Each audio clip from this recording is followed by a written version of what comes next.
Hello guys, Andrew here. Welcome back to the tutorial. And in this video, I'm going to show you how to remove, delete, and publish those extra languages showing up on your Shopify store. Click on settings once you're inside your Shopify store. You can find it on the lower left hand side.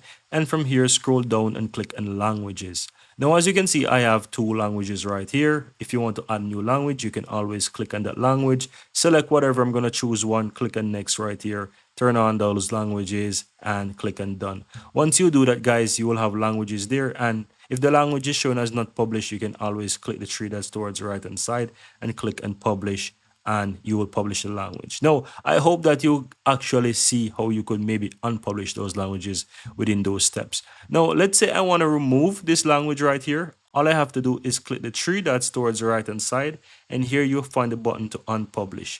So simply click on unpublish, then click on unpublish again, and guess what? The language will no longer show up on your store as an option because it is not published, right? So you can click the three dots again right here, and here you will find the option as well to remove the language. So you first need to unpublish the language, then you are able to remove it, and so you can delete the language right there. And that's it, guys. Very easy and very simple.